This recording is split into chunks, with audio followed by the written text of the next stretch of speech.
Bismillahirrahmanirrahim. Assalamualaikum warahmatullahi wabarakatuh.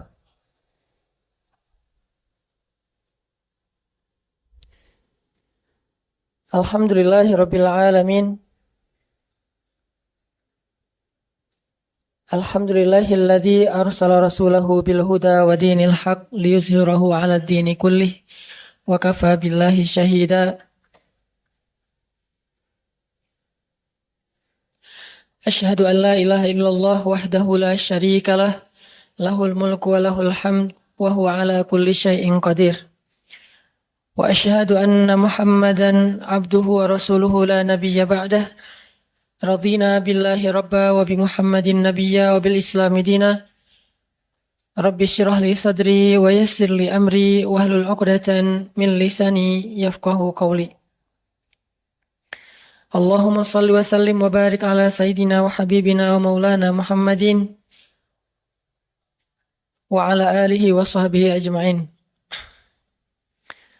Allah Subhanahu wa taala berfirman di dalam Al-Qur'an surat Al-Baqarah ayat 185. A'udzu billahi minasy syaithanir rajim. Bismillahirrahmanirrahim. Syahrul Ramadan alladzi unzila fihil Qur'an. شهر رمضان الذي أنزل فيه القرآن هدى للناس وبينات من الهدى والفرقان.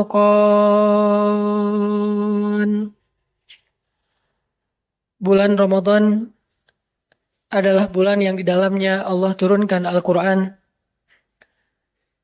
sebagai petunjuk bagi manusia dan juga penjelas terhadap petunjuk-petunjuk itu dan juga sebagai pembeda yang hak dan yang batil. Shadaqallahul azim. Teman-teman sekalian, anak-anak muda Kota Bandung dan sekitarnya yang dirahmati Allah Subhanahu wa taala. Alhamdulillah kita sudah masuk ke dalam pekan kedua dari bulan suci Ramadan. Dan pada pekan kedua ini ada satu momen yang pantas untuk menjadi bahan renungan buat kita bersama, yaitu momen tentang nuzulul Quran. Walaupun biasanya diperingati pada malam 17 Ramadan ataupun pada malam-malam ganjil di 10 terakhir bulan Ramadan.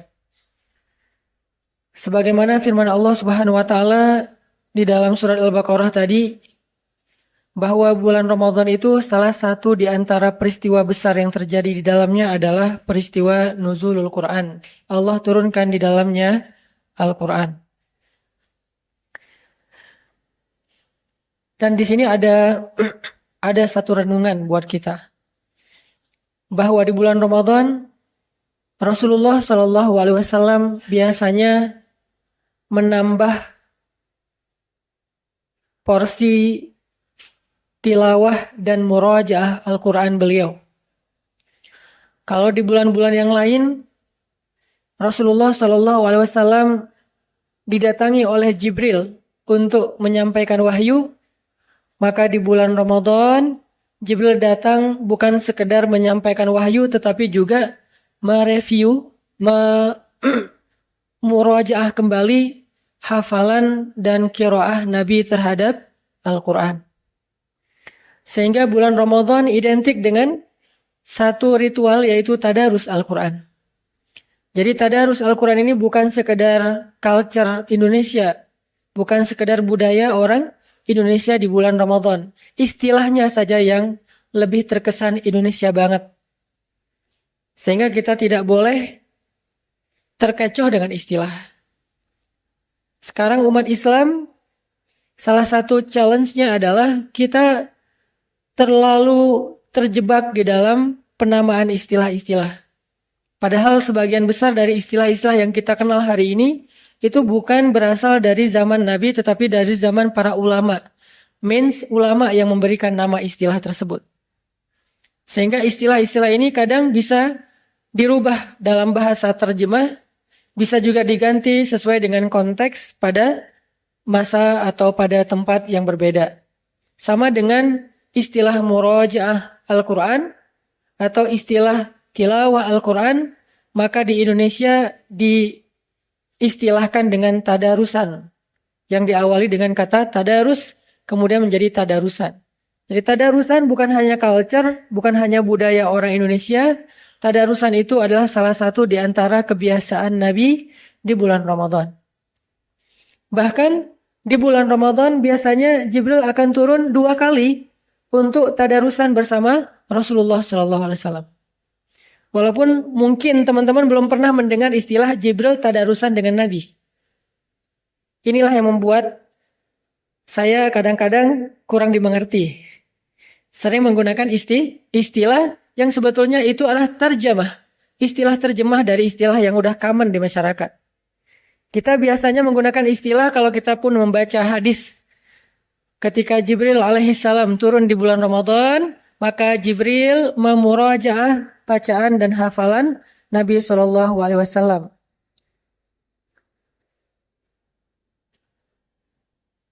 Salah satu ayat Jibril memurajaah hafalan Nabi atau bacaan Nabi di dalam Al-Quran itu ada di surat Al-Qiyamah. La tuharrik bihi lisanaka lita'jala bih. Inna alaina jam'ahu wa qur'anah.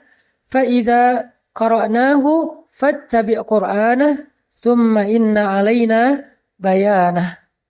Ini salah satu paragraf kecil tentang kondisi tadarusannya Jibril dengan Rasulullah SAW. Nah, istilah murojaah itu kemudian saya coba sinkronkan dengan istilah-istilah yang lebih populer di Indonesia, yaitu adalah istilah tadarusan. Jadi bisa dikatakan bahwa salah satu di antara kebiasaan Nabi SAW di bulan Ramadan adalah tadarusan. Cuman tadarusannya Nabi bukan dengan hanya manusia, tapi juga Nabi tadarusannya dengan Jibril alaihissalam. Jadi tadarusan dari kata dars artinya belajar, mempelajari, memahami. Sebagaimana ayatnya, فَإِذَا قَرَأْنَاهُ فَاتَّبِعْ قُرْآنَهُ ثُمَّ إِنَّ عَلَيْنَا بَيَانَهُ. Kalau kami sudah bacakan, maka ikutilah bacaan itu. Jadi Jibril baca, Rasulullah mengikuti. Jibril membaca, Rasulullah mengikuti. Setelah selesai beberapa ayat, maka Jibril menjelaskan. ثُمَّ إِنَّ عَلَيْنَا بَيَانَهُ. Jibril menjelaskan makna-makna dari ayat tersebut.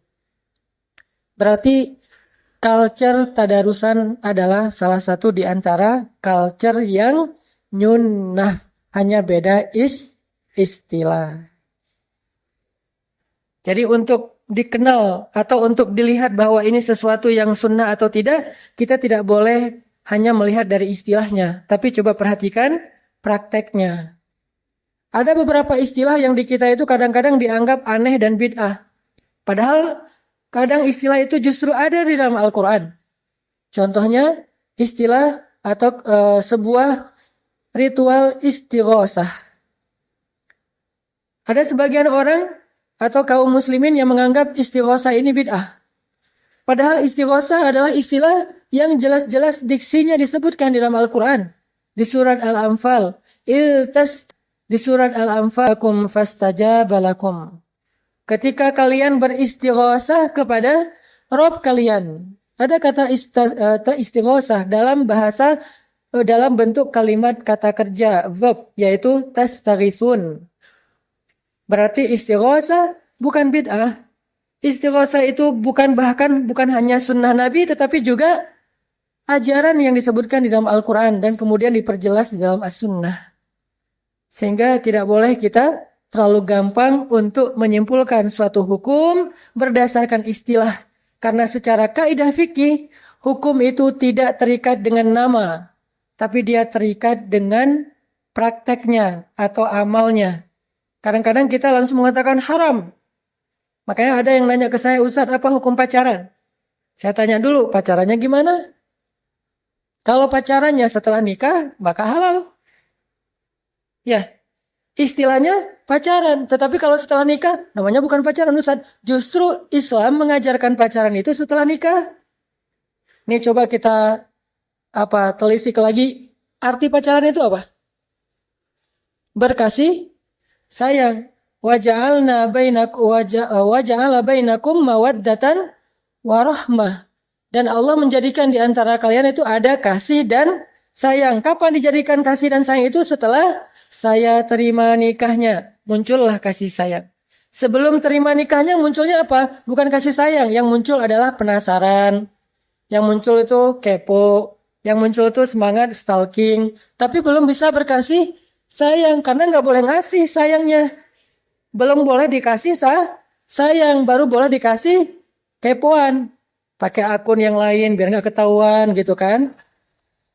Tapi belum boleh ngasih kasih sayang. Karena belum halal. Makanya nggak boleh kita langsung menyimpulkan satu hukum berdasarkan nama. Itu udah kaidah fikih. Apalagi kita menyimpulkannya secara umum. Saya mendengar dari kakak kelas saya yang kemarin juga Ustadz Awaluz Zikri sempat ke Bandung. Dr. Awaluz Zikri. Beliau adalah doktor di bidang fikih perbandingan mazhab di Al-Azhar. Beliau mengatakan, ada satu kaidah fikih yang sering dilupakan di Indonesia. Dan itu diajarkan oleh ulama salah satunya Ibnu Hajar. Yang menulis kitab Sahih Bukhari. Kaidahnya apa? Itlaqul jawab fi amrit tafsil khata'. Memberikan sebuah fatwa secara umum dalam urusan yang detail itu salah. Nggak boleh. Jadi kalau ada yang nanya ke kita misalnya gini, Ustadz, apa hukum menjual kulit hewan kurban? Gitu kan? Apa hukum menjual kulit hewan kurban? Kira-kira apa hukumnya? Kalau orang yang tidak memahami kaidah fikih, baru belajarnya lewat YouTube dan internet, maka dia akan langsung mengatakan menjual kulit hewan kurban haram. Jadi buat dia kalimat haram itu adalah ekspresi idealisme. Makin sering bilang haram, kesannya makin idealis. Padahal dalam Islam, haram itu cuma satu. Yang halal itu 4. Wajib boleh, sunnah boleh, mubah boleh, makruh boleh walaupun ditinggalkan lebih baik. Baru yang kelima, haram. Jadi ada 4 hal yang dibolehkan dalam Islam, 1 hal yang diharamkan. Kenapa yang 4 ini nggak dieksplor? Supaya orang tahu betapa Islam itu syumul luas sekali. Kenapa yang diambil hanya yang terakhir saja? Haram, haram, haram. Senang dengan kata haram. Sehingga ketika dia udah mengatakan haram seolah-olah dia adalah orang yang paling idealis. Sedangkan yang mengatakan halal itu kesannya kurang idealis. Sehingga Ibnu Hajar mengatakan, itlaqul jawab fi amri tafsil khata'. Gak boleh kita menjawab secara umum dalam urusan yang harusnya diperdetail dulu. Apa, gimana bentuknya. Sehingga kalau ada yang bertanya, Ustadz, apa hukum menjual kulit hewan kurban? Ustadznya harus bertanya balik, yang menjual siapa? Kalau yang menjualnya, yang memotong hewan kurban, haram. Kalau yang menjualnya, yang berkurban, haram. Kalau yang menjualnya, yang menerima hewan kurban karena dia berhak, maka halal. Berarti kan beda kan? Padahal pertanyaannya sama, tapi jawabannya bisa berbeda karena kondisinya, prakteknya berbeda. Ada orang yang menerima daging hewan kurban udah bercampur dengan kulit di dalamnya dan dia nggak tahu gimana cara mengolah kulit itu untuk dia makan. Akhirnya dia jual ke tetangga yang bisa ngolah. Ya udah jual aja ke ibu, berapa? Terserah ibu bayar berapa. Ya udah 10.000 ya. Yang penting dia dapat uang walaupun murah. Tapi kan kalau emang haram walaupun 1.000 juga nggak boleh. Rp1 juga nggak boleh. Ini bukan soal angkanya, tapi boleh tidaknya dijual. Sehingga ulama yang bijaksana, yang arif, dia tidak akan menjawab suatu fatwa hanya berdasarkan pertanyaan secara umum. Dia akan bertanya balik. Siapa, bagaimana, kenapa. Kenapa ada itu? Disebut dengan dawabitus syariah. Dawabit. Islam itu dawabit, detail. Sehingga kadang-kadang fatwanya berbeda dengan pertanyaan yang sama ditanyakan oleh 2 orang yang berbeda. Pertanyaannya sama, yang nanyanya beda, maka fatwanya berbeda. Bukan hanya karena kondisinya, mungkin karena alasannya juga berbeda. Ada orang yang misalnya, Ustadz, saya pengen nikah. Hukumnya apa? Nikah wajib. Datang yang kedua, Ustadz, saya pengen nikah. Hukumnya apa? Nikah sunnah. Ustadz, saya pengen nikah. Hukumnya apa? Nikah makruh. Datang lagi yang keempat. Ustadz, saya pengen nikah, hukumnya apa? Haram. Kenapa 4 orang beda hukum? Karena alasannya berbeda. Yang pertama alasannya dia kalau nggak menikah maka dia akan berzina. Sehingga nikah bagi dia menjadi wajib. Yang kedua, dikatakan sunnah karena dia sudah mampu. Tapi dia tidak akan berzina kalaupun tidak menikah. Maka bagi dia sangat dianjurkan sunnah muakkadah. Yang ketiga, buat dia nikah itu cuma coba-coba. Seru nggak ya nikah? Akhirnya nikah bagi dia menjadi makruh. Yang ketiga, nikah hanya untuk mempermainkan orang lain. Dan dia udah berniat nanti setelah dia mencicipinya, dalam tanda petik dia akan ceraikan. Maka nikah bagi dia haram. Padahal pertanyaannya sama Ustadz, apa hukum menikah? Sama juga, Ustadz, apa hukum menjomblo? Tergantung yang nanya kan ya. Kalau yang nanya anteng-anteng aja, ya sudah menjomblo itu mubah. Boleh-boleh saja. Ada yang mengatakan, ya sudah menjomblo itu adalah sunnah. Lebih baik dia menjomblo daripada dia menikah. Karena dia kalau nikah malah ngerepotin orang. Soalnya dia belum siap. Dia juga belum bijak. Dia belum belajar agama. Malah nanti akan merusak agama perempuan yang dia nikahi. Ada juga yang menjomblo itu wajib. Kamu harus jomblo. Kamu gak boleh nikah. Ini saya belum nemuin. Kenapa dia jadi wajib? Yang jelas, hukum itu tidak tergantung dengan pertanyaan ataupun istilah, tapi tergantung dengan dawabitus syariah, alasan-alasan. Karena hukum itu punya maksud, dikenal dengan maqasidus syariah. Syariat itu ada maksudnya. Ada orang yang nggak mau tahu, nggak usah tanya maksudnya. Yang penting kalau udah halal halal aja, yang haram haram aja. Nggak kayak gitu Islam. Islam ini agama orang-orang yang cerdas. Dia ada maqasid, ada dawabit. Ini jarang-jarang saya ceramah kayak gini-gini ya. Sosok gaya gitu. Sebetulnya dulu sebelum ada pemuda hijrah kan ceramah saya kayak gitu. Ceramah saya itu tentang sejarah para rijal, para tokoh-tokoh Islam. Kalau teman-teman pengen dengar ceramah saya yang versi bold, coba datang ke Masjid Al-Latif di Tarbiyah. Itu tuh judulnya aja Tasawur Haraki, persepsi pergerakan. Kemudian Ar-Rijal wan Nisa anzal fihimul Quran. Tokoh-tokoh yang turun Al-Quran karena mereka. Nah itu tuh pembahasan di tarbiyah. Tapi kalau di acara nongkrong bareng UHA, namanya juga nongkrong. Kalau dibahas nongkrong, terus judulnya haramnya apa gitu kan, orang langsung, aduh sian mau nongkrong tapi ditakut-takutin. Neraka jahanam terbagi kepada misalnya kan agak gimana gitu kan. Makanya kata Nabi kepada para da'i ketika Nabi mengutus Mu'az bin Jabal, apa nasihat Nabi kepada Mu'az bin Jabal sebelum diutus ke Yaman? Kata Nabi, yassir wala tu'assir. Mudahkan, jangan persulit. Itu tuh bukan doa, tapi itu nasihat Nabi kepada Mu'az. Wahai Mu'az, mudahkan urusan orang untuk masuk kepada Islam. Jangan persulit, jangan idealis. Jangan perfeksionis. Idealis boleh, jangan perfeksionis. Arti perfeksionis, kalau belum sempurna nggak boleh masuk Islam. Padahal orang masuk Islam itu untuk menyempurnakan diri. Kalau dia udah sempurna, maka dia nggak perlu bertanya, perlu nggak saya masuk Islam? Pasti dia udah paham kebenaran Islam. Jadi karena dia belum sempurnalah, dia belajar pelan-pelan sehingga masuk Islam dulu supaya dia bisa belajar. Ada orang yang nanya, ya Syekh, saya pengen masuk Islam, tapi saya nggak bisa meninggalkan khamar. Boleh nggak? Boleh. Bukan boleh khamar, boleh masuk Islam. Nanti setelah dia masuk Islam, dia diajarkan tentang masalah khamar. Kan ada tuh di zaman Umar ibn Khattab, seorang laki-laki yang ahli jihad, tapi nggak pernah bisa meninggalkan khamar. Dia mujahid, tapi dia nggak bisa meninggalkan khamar. Dan ini jangan dicontoh ya. Oh ternyata ada sahabat yang senang minum, tapi senang jihad. Wah ini kayak cocok nih buat gua nih. Tar dulu. Kan dia lagi berproses.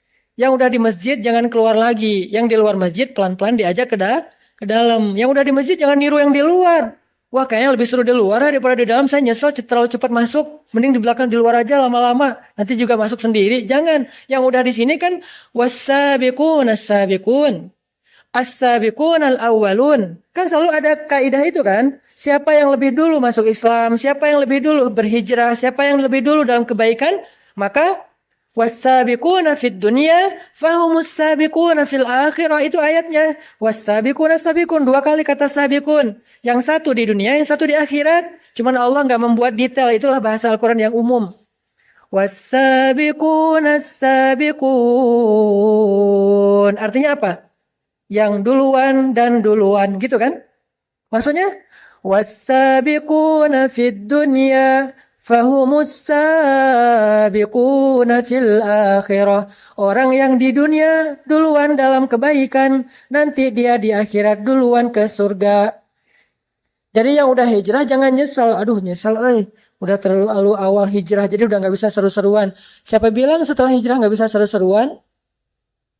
Jadi balik lagi kepada yang tadi, salah satu hobi dan kebiasaan Nabi SAW di bulan Ramadan adalah tadarusan. Tadarusannya bersama Jibril alaihissalam. Sehingga di bulan Ramadan ini kita coba untuk belajar kembali tentang kebiasaan Nabi dalam tadarusan. Apakah tadarusan kita ini sudah mirip dengan tadarusannya Nabi SAW? Apa sih yang dilakukan Nabi ketika tadarusan? Apakah sekedar mentilawahkan Al-Quran atau lebih daripada tilawah? Karena di dalam konteks bacaan Al-Quran itu ada banyak istilah. Ada tilawah, ada qiraah, ada tartil, apalagi banyak istilah-istilah yang menunjukkan makna membaca Al-Quran. Ada warattilil Qur'ana tartila, bacalah Al-Quran. Baca juga kan? Faqra'u ma tayassara minal Qur'an, bacalah Al-Quran. Baca juga. Ada lagi watlu ma uwahya ilaika, bacakan apa yang diwahyukan kepadamu. Baca juga. Jadi tilawah artinya baca, qiraah artinya baca, tartil artinya baca. Kenapa? Karena itu terjemah. Tapi dalam bahasa Arab 3 kalimat ini berbeda arti antara warattilil Qur'an tartila, utlu ma uhiya ilaik, faqra' ma tayassara minal Qur'an. 3 kalimat, 3 diksi dengan makna yang berbeda. Kira-kira tadarusan kita yang mana nih? Karena jangan-jangan kita tartil pun enggak. Kalau tartil, warattilil Qur'ana tartila, itu artinya bacalah Al-Quran perlahan-lahan. Lebih kepada beatnya. Kok beat si Ustadz? Ya udah tempo lah. Sama aja sih padahal ya. Cuma orang mungkin agak-agak gimana gitu. Saya lagi agak-agak kagok nih mau ngomong bisa dibully dari ya. Jadi beatnya itu. Jadi warattil Quran tartila itu masalah beat. Seberapa cepat bacaan kita. Nah, ajaran Al-Quran kita tuh disuruh baca Quran itu perlahan-lahan. Warattil Qur'ana tartila. Gimana dengan yang baca Qurannya cepat Ustaz? Ghairil maghdubi alaihim waladdallin. Amin. Nah, ini gimana nih? Ini tartil nggak sih gitu kan? Menurut saya, ini menurut saya ya. Tolong bagian ini jangan di crop ya. Menurut saya itu bacaannya terlalu pro. Orang kalau udah pro mungkin jadi kayak gampang banget gitu kan. Kalau kita terlalu amatiran sih.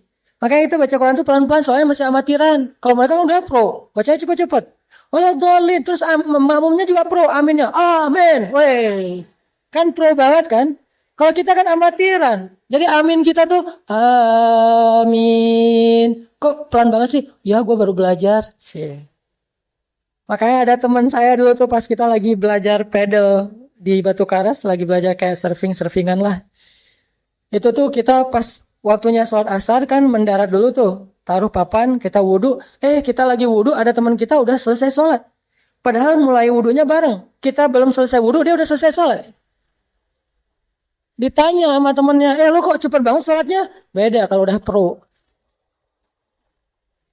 Jadi kalau udah pro sholatnya cepat. Kalau yang amatiran mah pelan-pelan. Takbirnya juga lama gitu ya. Allah, aduh gagal Soalnya nggak bisa mensinkronkan niat dengan ucapan takbir gitu kan. Jadi kayak pelan-pelan hati-hati banget. Allah, udah jadi salah ketinggian turunin lagi dikit gitu. Tapi kalau udah pro, wes. Jadi dalam hitungan 1 menit bisa dapat 2 rakaat. Allahu alam hukumnya apa? Saya nggak mau menjudge, tapi buat saya tuh menurut saya sih pro banget lah. Cuman kita belum bisa niru karena kita masih amatiran. Jadi warattilil Qur'ana tartila, bacalah Al-Qur'an dengan tartil itu artinya bacalah Al-Qur'an secara perlahan-lahan. Sehingga ketika Nabi mencoba untuk mempercepat beat bacaan beliau, turun ayat la tuharrik lisanaka lita'jala bih. Janganlah kamu gerakkan lisanmu lita'jil. Lita'jil itu apa arti ta'jil? Pasti ngerti banget lah arti ta'jil ya. Apa ta'jil? Ta'jil itu artinya menyegerakan. Biasanya diidentikan dengan iftar. Apa arti iftar? Berbuka puasa. Makanya berbuka puasa itu dianjurkan untuk ta'jil. Maaf, bukan takjil, ta'jil. Kalau ta'jil malah mengakhirkan. Kalau ta'jil malah mendahulu. Jadi beda ain sama hamzah itu beda arti. Sama kayak kita beda harokat antara jamal dengan jamal itu beda arti. Kalau kita bilang jamal itu artinya keren. Kalau kita bilang jamal itu artinya onta. Jadi kalau kita bilang jamal, jamal onta keren. Makanya manggil orang yang namanya Pak Jamal itu hati-hati. Jangan Pak Jamal, Pak Onta. Jangan Pak Jamal, panggilnya Pak Jamal sih. Kok panjang sih? Biar benar, Bapak keren. Enggak, nama saya Jamal. Jadi Bapak onta. Jadi beda harokat, beda arti. Sama dengan ta'jil, dengan ta'jil. Ustaz kok Arab-Arab banget sih malam ini? Ya sedikit. Jadi ta'jil artinya menyegerakan. Sehingga salah satu di antara kebaikan puasa itu adalah menyegerakan berbuka. Tapi arti menyegerakan tetap aja nunggu azan. Bukan menyegerakan, azan juga belum. Udah, kan ta'jil Ustaz. Tetap aja nunggu azan. Nah, la tuharrik bihi lisanak lita'jala bih. Janganlah kamu menggerakkan lisanmu untuk mempercepat bacaan. Jadi bacanya pelan-pelan. Bismillahirrahmanirrahim. Alhamdulillahi rabbil alamin. Ar-Rahmanirrahim. Maliki yaumiddin. Lebih cepat lagi.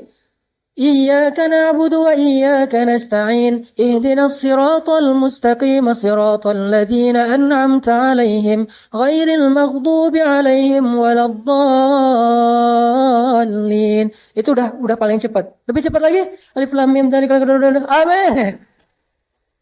Aduh, saya juga nggak ngerti gimana cara bacanya. Itu tuh saya tuh kan kita udah pada hafal Al-Fatihah lah ya dari sejak kecil kan. Tapi kayaknya nggak kebayang gimana cara baca Al-Fatihah dengan kecepatan flash kayak gitu kan. Itu tuh luar biasa. Saya juga salut lah pokoknya. Karena saya nggak bisa. Nah, ada seorang sahabat namanya Abdullah ibnu Mas'ud. Tapi harus paham orangnya ya. Karena kalau beda orangnya tadi beda hukum. Kebenaran ini Abdullah ibnu Mas'ud. Siapa dia? Dia adalah sahabat yang dititipkan oleh Nabi Al-Quran. Dititipkan oleh Nabi Al-Quran. Dia salah satu periwayat Al-Quran. Abdullah bin Mas'ud. Yang bisa menghafal Quran satu juz sekali dengar. Jadi Nabi baca Al-Quran satu juz, dia dengerin aja. Beres Nabi baca, ya Rasulullah saya udah hafal. Itu Abdullah bin Mas'ud. Lalu Nabi mengatakan, coba baca Abdullah. Dibaca oleh Abdullah dengan hafalan, nggak ada satu huruf pun yang salah satu juz itu. Inilah Abdullah bin Mas'ud, kecerdasannya di atas rata-rata. Kan saya pernah cerita, surat Al-Quran yang paling panjang turun sekaligus surat apa? Al-Quran, surat yang paling panjang yang turun sekaligus surat apa? Kalau Al-Baqarah panjang, tapi dia turunnya dicicil. Surat yang paling panjang turunnya sekaligus di Al-Quran, surat Al-An'am. Satu juz lebih satu lembar. 11 lembar lebih. 11 lembar setengah lebih tepatnya. Nah, satu juz lebih satu lembar, artinya 11 lembar, itu turun dari Jibril kepada Rasul, dibaca oleh Jibril sekali, Nabi langsung hafal. Keren ya? Jadi kalau ada yang mengatakan bahwa Nabi itu nggak pintar, ini salah satu bukti kepintaran Rasulullah Sallallahu Alaihi Wasallam. Terus kalau pintar kok nggak bisa baca tulis? Karena jumhur ulama sejarah bersepakat bahwa Nabi nggak bisa baca tulis. Jadi ummi di situ benar-benar nggak bisa baca tulis. Apa buktinya Nabi nggak bisa baca tulis? Ketika terjadi perjanjian Hudaybiyah, poin-poin dari perjanjian itu banyak yang ternyata agak menurut para sahabat harus diganti. Nabi nanya kepada para sahabat, yang menurut orang Quraisy harus digantikan. Poinnya pertama kalimat Bismillahirrahmanirrahim. Ini adalah perjanjian antara Muhammadun Rasulullah dengan Suhail dari perwakilan Quraisy. Kata Suhail, Muhammad, kalau kami percaya Allah itu Ar-Rahman dan Ar-Rahim, ngapain kita capek-capek bikin perjanjian? Ya udah aja kita bareng. Terus maunya kamu gimana? Hapus, nggak boleh pakai Ar-Rahman Ar-Rahim, cukup Bismillah aja. Kok cuma Bismillah? Karena orang Arab Quraisy juga meyakini Allah sebagai Tuhan, tapi nggak punya sifat. Makanya ada anak di masa jahiliyah namanya Abdullah, yaitu ayahanda Rasulullah. Kok dinamain Abdullah padahal mereka musyrikun? Karena mereka meyakini Allah itu sebagai Tuhan, cuman tidak punya sifat. Sifatnya diberikan kepada berhala. Ada berhala cinta, cinta lagi. Ada berhala perang lah ya, berhala perang, berhala dagang, berhala apa. Allah itu cuma simbol Tuhan doang, tapi nggak punya sifat. Makanya kalau kami percaya Allah itu Rahman dan Rahim, ngapain kita bikin perjanjian? Udah aja kita bareng. Terus maunya gimana? Hapus Ar-Rahman Ar-Rahim, tinggal Bismillah. Juru tulisnya siapa? Ali bin Abi Thalib, karena dia bisa baca tulis. Nabi nanya, ya Ali, mana kalimat Ar-Rahman Ar-Rahim? Karena Nabi tidak bisa membaca. Mana kalimat Ar-Rahman Ar-Rahim? Ali menunjukkan. Yang ini ya Rasul. Kata Rasulullah, hapus. Kata Ali, saya nggak berani ya Rasul. Mana berani dia menghapus Ar-Rahman Ar-Rahim? Nanti dia takut kepada Allah. Kata Rasul, ambil kain yang basah. Dibasahin dengan air, Nabi sendiri yang menghapus Ar-Rahman Ar-Rahim. Tinggal Bismillah. Terus kalimat berikutnya. Kata Suhail, Muhammad, kalau kami percaya kamu adalah Rasulullah, ngapain kita capek-capek bikin perjanjian? Terus maunya gimana? Gak pakai kalimat Rasulullah, udah aja Muhammad ibnu Abdillah dengan Suhail bin siapa gitu. Jadi gak pakai embel-embel Rasulullah. Hapus kalimat Rasulullah. Ali, mana kalimatnya? Ini ya Rasul, hapus. Saya gak berani menghapus kalimat karena sesungguhnya engkau Rasulullah. Kata Rasul, mana kain basah? Nabi sendiri yang menghapusnya. Ini menjadi bukti bahwa Rasulullah emang gak bisa baca tulis. Tapi apakah itu indikasi bahwa Rasulullah gak pintar? Enggak, karena kita harus memahami sejarah secara konteks sejarah. Jangan menjudge sejarah. Karena kita berbeda konteks dengan sejarah. Apa maksudnya? Pada masa itu, tren belajar itu bukan lewat baca dan tulis. Tren belajar pada masa itu lewat riwayat dan dihafal. Sehingga orang yang pintar pada masa itu bukan yang jago baca dan tulis, tapi yang banyak hafalan dan kuat hafalan. Sehingga ketika Allah menurunkan wahyu kepada Rasulullah SAW, harusnya Allah ngajarin Nabi tentang baca tulis dulu kan? Ketika Nabi kecil, kenapa nggak diajarin dulu sama Allah baca tulis? Kenapa Allah langsung ngasih wahyu sementara Nabinya nggak bisa baca tulis? Karena tren belajar pada masa itu bukan lewat baca dan menulis, tapi lewat mendengar dan menghafal. Sehingga hafalan mereka itu kuat-kuat. Kalau belum nulis kan nggak pede kan? Nanti lupa gimana nih? Nomor telepon aja ditulis. Cuman satu nomor telepon yang langsung bisa kehafal. Nomor telepon mantan. Cepat hafalannya tuh. Walaupun udah unfollow, udah di blok, tapi masih ada. Walau udah di delcon gitu kan, tapi masih dihafal sama aja sih. Tinggal diketik lagi aja telepon. Yang angkat bapaknya. Ya, intinya adalah Rasulullah SAW langsung hafal 1 juz lebih dari surah Al-An'am yang dibaca oleh Jibril. Jibril membaca Al-An'am, Nabi dengerin, hafal. Udah beres hafal, Nabi ngumpulin para sahabat. Ngumpulin, pada dengerin, Nabi bacain Al-An'am 1 juz. Beres Nabi baca, Abdullah bin Mas'ud angkat tangan, ya Rasulullah, saya sudah hafal. Rasulullah takjub. Ini solehnya Rasul ya, tawadu banget. Pas Abdullah ngomong kayak gitu, ya Rasulullah, saya sudah hafal. Rasulullah gak ngomong, emang lo doang, gue juga sama. Ini kalau kita kan orangnya kayak sok pamer gitu kan, pengen diakui. Kalau Rasulullah enggak. Rasulullah itu sangat menghargai orang, langsung mengatakan, ya Abdullah kamu udah hafal? Ya Rasulullah, coba baca. Dibacalah oleh Abdullah dari ayat 1 sampai terakhir, tidak ada satupun huruf yang salah. Ini kemampuan hafalannya Abdullah ibnu Mas'ud. Nah, Ibnu Mas'ud ini salah satu sahabat yang kalau baca Quran, bacaannya itu persis Jibril alaihissalam. Persis Jibril. Kalau sekarang kan kita dengar banyak qori imam itu bacaannya persis siapa gitu kan, persis Sudais, persis Al-Afasi, persis siapa kayak gitu-gitu, persis Al-Muzammil gitu kan, Al-Muzammil mana nama surat, persis Muzammil gitu. Nah, kalau Abdullah persisnya persis Jibril. Dulu tuh waktu saya masih SMA, saya ngefans banget dengan yang namanya Sa'dul Ghamidi. Salah satu qori dan imam dari Arab Saudi, dari kabilah Ghamid, sehingga beliau dinamain Al-Ghamidi, orang Ghamid, itu saya senang banget dengan bacaannya. Makanya sering saya ulang-ulang dulu tuh. Saya dulu pernah ikut audisi tilawah Al-Quran di Kairo yang masuk ke 2 channel TV itu. Di antara sekian ratus peserta orang-orang Mesir, saya nomor 1 alhamdulillah gara-gara menjiplak bacaan Al-Ghamidi. Pas datang depan ininya, jurinya, dari mana? Indonesia. Oh ya, bisa baca Quran? Sedikit-sedikit. Ya udah baca yang mudah-mudah saja. Ya sudah, Al-Ikhlas. Karena itu yang paling mudah. Al-Fatihah Al-Ikhlas. Al-Fatihahnya Al-Ghamidi. Alhamdulillahi Rabbil Alamin. Ar-Rahmanir Rahim. Maliki Yawmiddin. Iyyaka na'budu wa iyyaka nasta'in. Nangis jurinya. Alhamdulillah dalam hati saya langsung husnuzon. Menang nih. Dia tuh nangis bukan karena bacaannya bagus. Dia tuh udah sering dengar bacaan yang bagus. Tapi dia nangis terharu.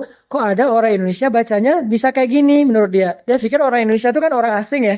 Orang ajam kan, bukan orang Arab. Sehingga biasanya kayak bacanya Alhamdulillahi Rabbil Alamin. Mungkin karena kita orang Indonesia kan. Jadi jadi enggak gitu kan. Baca alif lam mim jadi alama gitu kan. Karena kita orang Indonesia, ternyata kok ada orang Indonesia bacanya bisa kayak gini. Dia terharu. Masya Allah kata dia. Langsung dia kasih golden ticket gitu lah. Alhamdulillah. Tapi itu bukan karena saya bacaannya bagus teman-teman. Mau tahu rahasianya kenapa? Karena saya baru nikah. Hubungannya apa Ustadz? Ustadz maksa materinya. Enggak benar. Itu karena saya baru nikah. Saya tuh doa sama Allah. Ya Allah, saya udah nikah. Nikah kan ibadah. Tapi saya nggak punya kerjaan. Saya mau ngasih nafkah apa buat istri saya? Ya Allah beri saya rezeki. Tiba-tiba dapat panggilan audisi. Juara. Langsung dikontrak 20 episode. Lumayan lah bisa tinggal di Kairo. Berdua sama istri tanpa kerja selama 6 bulan. Jadi istri saya S2. Saya keliling. 99 cahaya di langit Kairo. Foto-foto, sosok nulis gitu di depan taman, depan Sungai Nil. Kalau lagi bingung-bingung loncat gitu kan ya. Pokoknya menikmati hidup aja lah. Istri saya biarin aja dia sibuk dengan belajar. Udah malam-malam dia buka buku tebal-tebal tuh. Karena dia ngambil S2-nya tafsir lah gitu. Tafsir kan berat ya. Salah satu mata kuliah yang cukup berat tuh tafsir. Karena Al-Quran satu huruf aja kalau dibedah tuh panjang banget. Dia baca, saya lagi ngedit-ngedit foto gitu. Wah ini seru nih di sebelah sini nih. Jadi kita kayak beda passion banget lah. Alhamdulillah 6 bulan bertahan. Itu rezeki. Tapi bukan itu yang mau dibahas.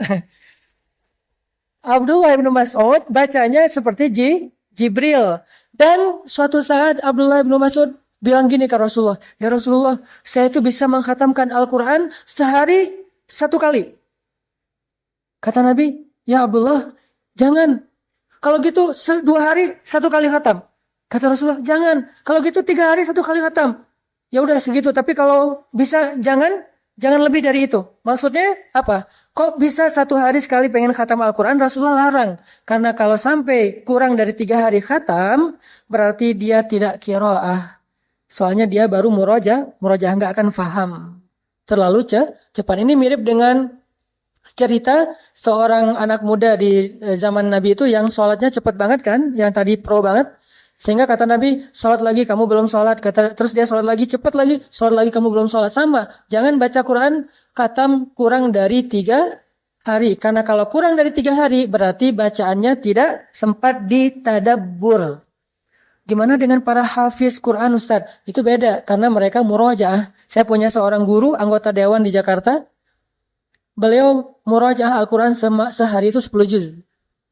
Sehari 10 juz. Padahal anggota dewan loh, bukan nganggur. Yang kesibukannya luar biasa tapi bisa murojaah Al-Quran sehari 10 juz. Jadi 3 hari beliau khatam, 3 hari khatam. Kalau kita 3 hari nggak khatam-khatam gitu ya, 1 juz juga ya. Kalau beliau 30 juz 3 hari khatam. Itu khusus buat para hufaz.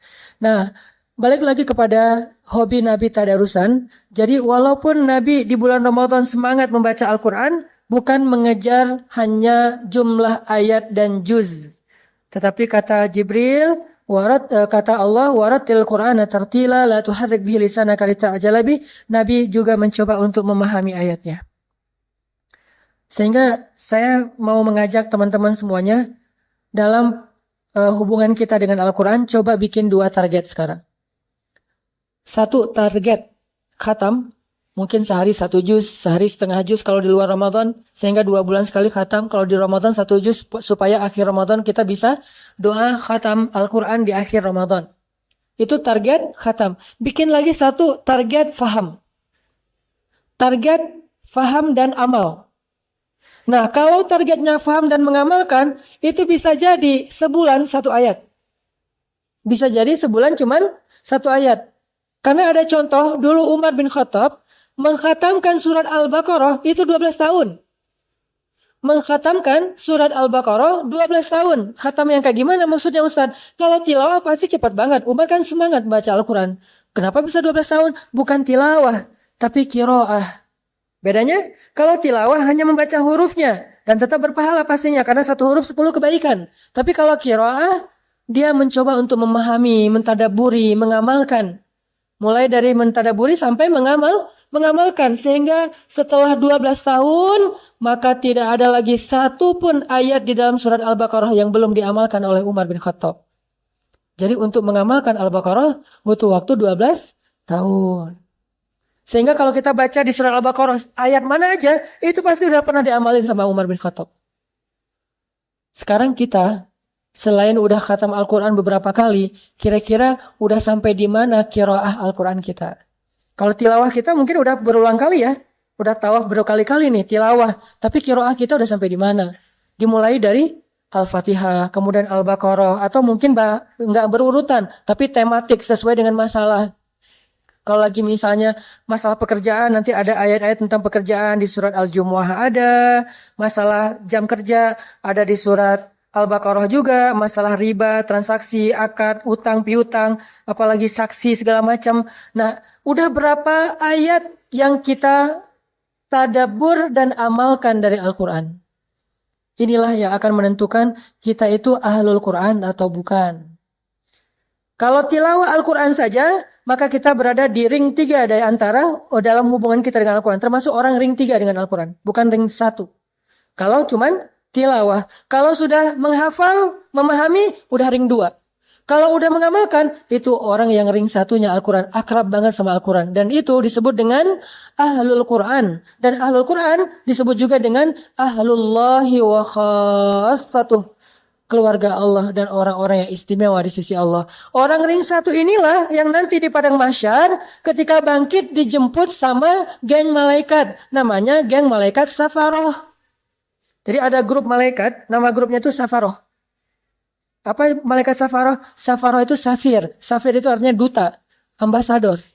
Ternyata malaikat juga punya duta-duta. Yang keren-keren, yang ganteng-ganteng, yang sempurna, yang bijaksana, yang karismatik. Sehingga mereka disebutkan di surat Abasa dengan kalimat Safaroh kiramim baroroh. Malaikat duta yang mulia lagi baik. Siapa mereka? Mereka adalah ahlul Quran dari golongan malaikat. Cahayanya luar biasa. Dan ahlul Quran di golongan manusia adalah orang yang mengamalkan Al-Quran. Semakin banyak amalannya, semakin dekat dia dengan Al-Quran. Ada orang yang tidak hafal 30 juz. Ada 2 orang. Yang satu hafal 30 juz dan mengamalkan 1 juz. Yang satu lagi hafal 1 juz, mengamalkan 3 juz. Maka orang yang paling dekat dengan Al-Quran di antara mereka adalah orang yang mengamalkan. Walaupun pahala menghafal Al-Quran itu gede banget, jangan remehin. Siapa yang hafiz Al-Quran, maka nanti Allah akan berikan kepada dia tiket untuk bisa menyelamatkan 10 orang yang dia cintai masuk ke dalam surga kan. Tapi ada lagi keistimewaan yang diberikan kepada orang yang mengamalkan Al-Quran. Orang yang dekat dengan Al-Quran. Khassatuh. Orang yang istimewa di sisi Allah. Gimana caranya? Coba kita tanya, berapa ayat sih dari Al-Quran yang udah kita amalkan? Coba hitung deh. Bahkan kalau di Al-Baqarah, gak ada 1 ayat pun yang gak bisa diamalkan. Mulai dari Alif Lam Mim, itu udah bisa diamalkan. Mulai dari Alif Lam Mim. Atau minimal kayak, sekarang lagi Ramadan nih, surat ayat apa yang paling populer di bulan Ramadan? Al-Baqarah 183. Udahkah kita mengamalkan 183 secara teks demi teks? Contoh, ya ayyuhalladzina amanu. Kira-kira apa amalan dari kalimat ini? Ini belum satu ayat ya, baru satu penggalan ayat. Ya ayyuhallazina amanu. Amalnya apa? Wahai orang-orang yang beriman. Terus? Nah, jarang kan dibahas? Ternyata ada satu sunnah Nabi tentang bagaimana cara kita mengamalkan Al-Quran ketika kita membaca Al-Quran. Salah satu yang paling ringan, nih saya ajarin yang ringan-ringan aja dulu. Ya ayyuhalladzina amanu itu namanya panggilan, nida. Kalau Allah lagi manggil kita, maka ada sunnah dari Nabi untuk kita tajawub. Tajawub itu dari kata jawab. Jawab itu jadi dari bahasa Indonesia jawab. Bahasa Arabnya jawab. Bahasa Indonesianya jawab. Sehingga yang menjawab atau selalu menjawab panggilan namanya tajawub. Itu sunnah Nabi. Sehingga Aisyah radhiyallahu anha mengatakan, Nabi itu kalau lagi sholat tahajud sendiri, beliau membaca Al-Quran. Ketika beliau mengawali bacaan, beliau mengawalinya dengan ta'awuz. Karena kalau kamu baca Quran maka fasta'iz billah. Lalu beliau melanjutkan dengan basmalah. Lalu ketika beliau membaca ayat-ayat kebesaran Allah, maka Nabi memuji Allah. Ketika membaca ayat-ayat surga, Nabi berdoa. Ketika membaca ayat-ayat neraka, Nabi bertawuz. Ketika membaca tentang panggilan, Nabi bertajawub. Ini menunjukkan bahwa tajawub salah satu sunnah Nabi dan tutorial cara mengamalkan Al-Quran paling sederhana. Tajawubnya gimana Ustadz? Kalau Allah panggil kita, ya ayyuhalladzi. Kalau ada panggilan ya ayyuha di Al-Quran itu namanya nida, panggilan. Tapi nggak semuanya bisa tajawub. Kalau dipanggilnya ya ayyuhalladzina amanu, maka kita mengatakan labbaika ya rabbi. Kita mengatakan labbaika ya rabbi. Wahai orang-orang yang beriman, aku penuhi panggilanmu ya Allah. Ada apa ya Allah? Kalau mau lebih akrab lagi, bilangnya gini, labbaika ya rabbi wa sa'daik. Itu lebih akrab lagi tuh. Kalau nggak hafal, apa sih tadi Ustaz? Udah labbaika ya rabbi aja. Jangan kebalik, labbaik Allahumma labbaik. Ini mah kayak terlalu menghayati umroh dan haji kan. Ini mirip sih, tapi beda. Jadi kalau Allah panggil, ya ayyuhalladzina amanu labbaika ya rabbi wa sa'daik. Aku penuhi panggilanmu kepada engkau ya Allah dan aku bahagia memenuhinya. Ada apa ya Allah? Jadi seolah-olah kayak orang tua kita manggil, misalnya manggil kita gitu, Asep, gitu ya. Ya ma, gitu kan ya. Nah itu berarti dia tajawub. Kalau dipanggil berkali-kali nggak jawab, nggak sopan. Berarti mengamalkan ayat panggilan, kita katakan labbaik ya Rabbi. Itu tuh Allah sayang banget kalau kita kayak gitu. La'allakum turhamun. Allah sayang sama hamba yang tajawub. Dan Allah juga tajawub sama kita. Contoh pas kita lagi sholat nih. Kita baca Al-Fatihah kan.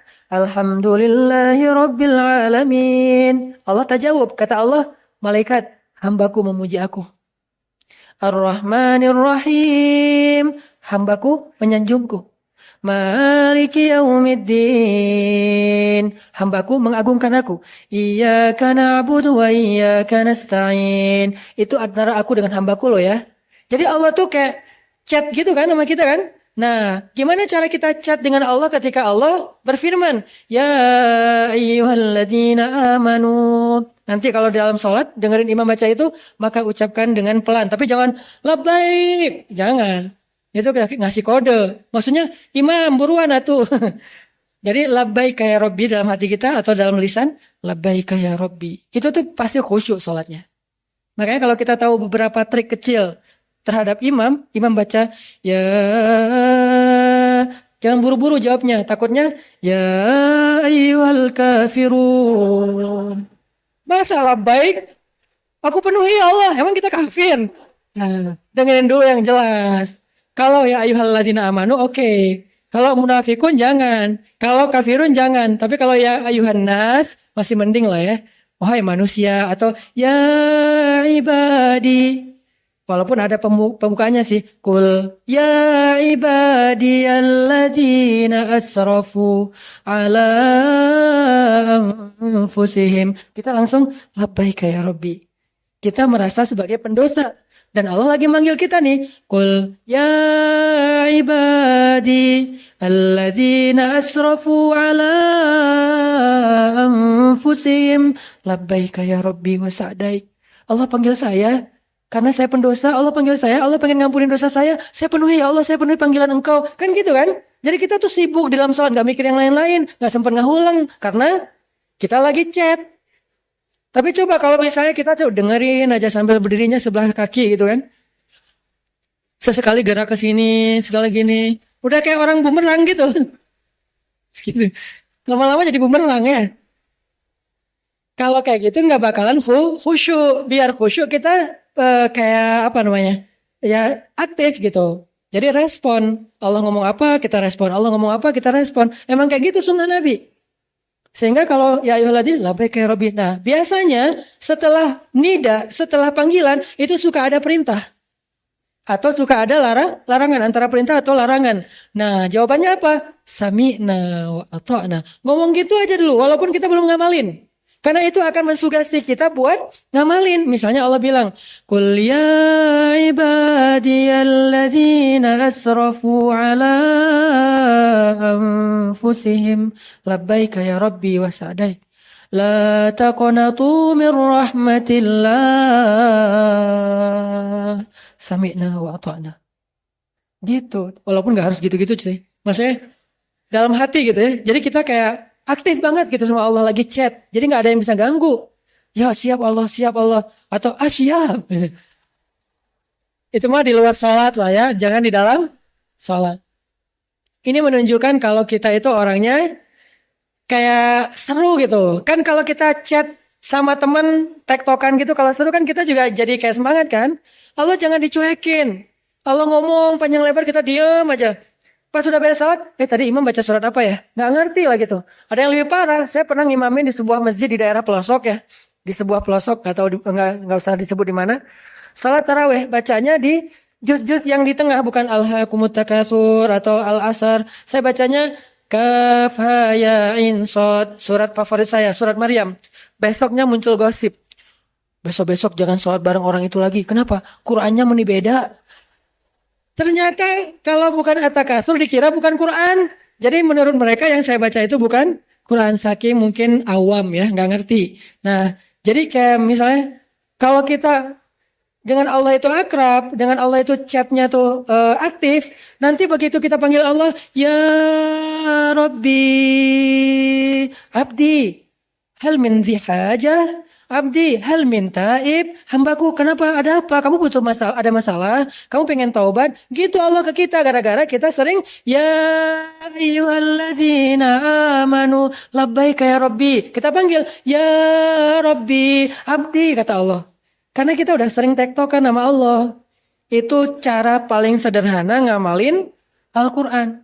Kutiba alaikumus siyam sami'na wa ata'na ya ayyuhalladzina amanu la ta'kulur riba sami'na wa ata'na ya ayyuhalladzina amanu. Apapun kalimat setelah panggilan biasanya antara perintah dengan larangan, tinggal kita bilang sami'na wa ata'na. Muncul ayat lagi yang kita kayak nebak-nebak. Makanya kalau nanti dengerin bacaan imam, coba perhatikan diksinya. Ada yang ke detect nggak sama kita? Misalnya ke detect-nya Jahannam. Kan semua ngerti kan? Nggak ada yang nggak ngerti kan Jahannam? Kalau ada kalimat bukan apa?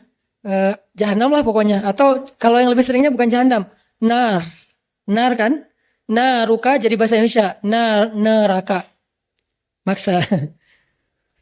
Jadi nar artinya neraka.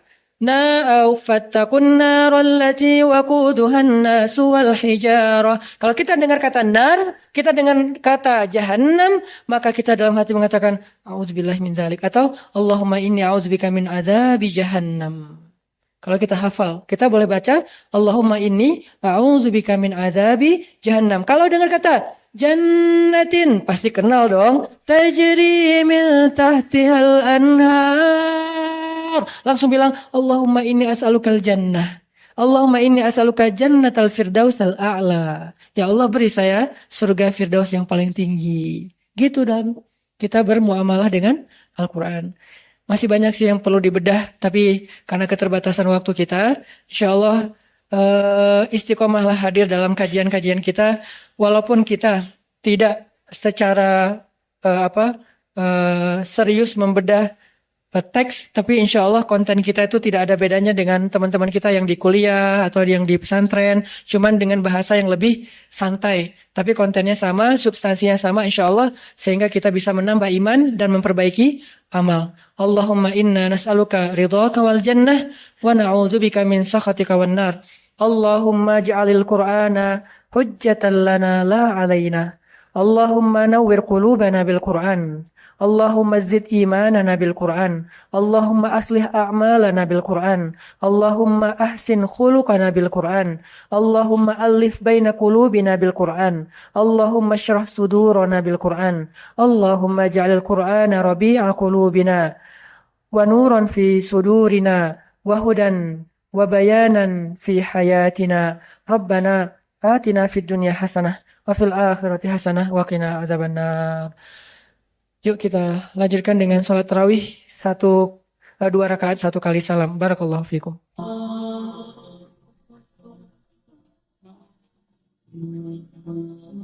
Orang nggak bakalan kecewa kalau bersandar kepada Allah. Itu nggak bakalan. Bahkan kita bisa bilang mustahil. Mustahil seseorang itu kecewa gara-gara berpegang, bersandar, menyerahkan dirinya kepada Allah. Itu mustahil. Bukan seperti itu sunnatullah. Karena siapapun yang berserah diri kepada Allah, maka dia telah berpegang kepada tali yang paling kokoh. Wa man yuslim wajhahu ila Allah. Wa man yuslim wajhahu ila Allah wa huwa muhsin. فقد استمسك بالعروة الوثقى وإلى الله عاقبة الأمور. Siapa yang menyerahkan dirinya kepada Allah dan dia senantiasa berbuat baik, maka sesungguhnya dia telah berpegang kepada tali yang paling kokoh dan kepada Allah segala urusan dikembalikan. Jadi nggak ada orang yang kecewa kalau dia berpegang kepada Allah. Masalah apapun. Masalah rezeki, masalah jodoh, terutama yang kedua. Kalau kita bergantung kepada Allah dalam urusan jodoh, maka insya Allah kita nggak akan kecewa. Mak comblang yang paling baik itu adalah Allah. Kalau mak comblangnya ustadz, kadang-kadang ngecewain. Ustadz, ini CV saya. Oh ya, kriteria yang kamu cari seperti apa? Saya emang gak susah-susah Ustadz, standar-standar aja. Ya standar yang gimana? Yang tingginya 180, yang kulitnya bening, sampai kalau minum kelihatan airnya ngalir, transparan. Kemudian yang hidungnya seperti pedang, yang matanya seperti bidadari. Tahu mata bidadari? Besar dan sayu, tapi nggak gelok. Nah ini kriterianya. Terus kata Ustadz, kalau yang kayak gitu Ustadz juga mau gitu ya. Akhirnya pas ketemu Ustadznya duluan yang ta'arufan. Ini kalau mak comblangnya manusia. Tapi kalau mak comblangnya Allah jauh lebih meyakinkan dan gak bakalan kecewa. Dengan kriteria apapun, wa huwa ala kulli syai'in qadir. Dan kalau Allah menjanjikan yang baik akan ketemu dengan baik, pasti innahu la yukhliful mi'ad. Allah tidak pernah mengingkari janjinya. Masalah apapun, kita harus mengandalkan Allah. Coba deh, selalu ngandelin Allah. Bahasa gampangnya gini, udah tenang aja, ada Allah. Itu. Dan kalau kita sudah melibatkan Allah, la yudayya'akallahu idzan. Itu pasti, Allah nggak bakalan ngecewain kamu. Kalau udah ngandelin Allah, ini gimana nih? Udah, tenang aja, ada Allah. Allah tidak akan mengecewakan. Salah satu kalimat, udah tenang aja, ada Allah, adalah la tahzan, innallaha ma'ana. Kalau kita ada teman lagi galau gitu, terus kita bilang, la tahzan, innallaha ma'ana. Kalau bahasa kita, woles bro, tenang aja, ada Allah. Santai bro. Karena ada Allah. Itu bahasa Arabnya la tahzan innallaha ma'ana. Andalin Allah dalam masalah kita. Ada masalah apapun, serahin aja sama Allah. Bismillah, la haula wala quwata illa billah. Bahkan kadang-kadang hanya dengan berzikir, la haula wala quwata illa billah, Allah kasih keajaiban yang luar biasa. Karena setelah seseorang bersandar kepada Allah, la yudayya'anallahu idzan. Pasti Allah nggak akan ngecewain. Pasti Allah nggak akan ngecewain.